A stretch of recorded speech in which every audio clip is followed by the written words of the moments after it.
حدیث میں ہے کہ سفید کپڑا اللہ کا ذکر کرتا ہے، جب میل آنا شروع ہو جاتا ہے ذکر اللہ بند ہو جاتا ہے، وہی وقت اس کی فنا کا ہوتا ہے کہ آپ نفرت سے بدن سے اتار کر پھینک دیتے ہیں جب تک کہ دھوبی اس کو پاک اور صاف کر کے نہ لائے۔ جب سفید ہو جائے گا پھر ذکر میں مشغول ہو جائے گا۔ یہی وجہ ہے کہ فقہا لکھتے ہیں کہ جس شخص کو امام بنایا جائے مسجد کا، وہ میلے کپڑوں سے نماز نہ پڑھائے، یعنی ایسے میلے کپڑے جن میں سے بدبو اٹھنے لگے، وہ تو کپڑا اگلے ہی دن میلا ہو جاتا ہے۔ علماء عربیت لکھتے ہیں کہ لذت الثیاب یوم، کپڑے کی لذت ایک دن کی ہوتی ہے، اب اگلے دن سے میل آنا شروع ہو جاتا ہے، تو تھوڑا بہت میل تو فوراً شروع ہو جاتا ہے، لیکن ایسا میلا پن کہ پسینہ جذب ہوتے ہوتے وہ زرد رنگ بن جائے، اس میں سے بدبو آنے لگے، اس کا رنگ بھی متغیر ہو جائے، شکل بھی بدل جائے، اس وقت مکروہ ہے نماز پڑھانا امام کو ان کپڑوں کے ساتھ۔ ظاہری وجہ تو اس کی یہی ہے کہ امام فی الحقیقت وکیل ہے تمام مقتدیوں کا اللہ کی بارگاہ میں، وہ قابل تعظیم ہے، اس میں نفرت کی وجوہ نہ ہونی چاہیے کہ مقتدی متنفر ہونے لگے۔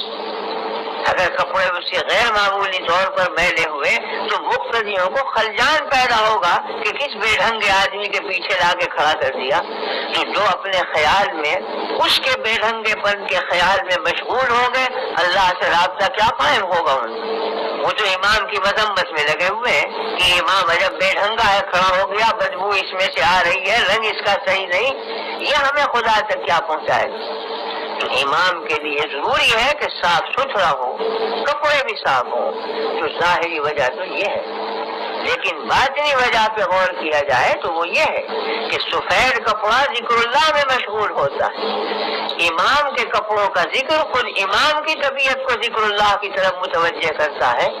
جب اس کے ارد گرد ذکر کی آوازیں آ رہی ہیں، اگرچہ وہ کانوں سے نہ سنی جائیں،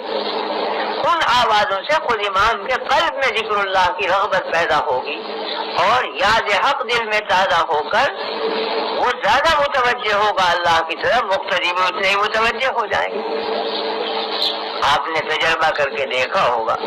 کہ جب آدمی غسل کر کے صاف کپڑے پہنتا ہے تو بے اختیار بھی الحمدللہ نکلتا ہے، طبیعت میں شگفتگی ہوتی ہے، اور جب میلے کپڑے ہو جاتے ہیں تو انقباض اور تکدر طبیعت میں پیدا ہوتا ہے، نام لینا چاہتا بھی اللہ کا تو نہیں نکلتا، طبیعت میں انقباض ہے۔ یہ حقیقت میں کپڑے کے ذکر کا اثر ہوتا ہے جو انسانی قلب پر پڑتا ہے۔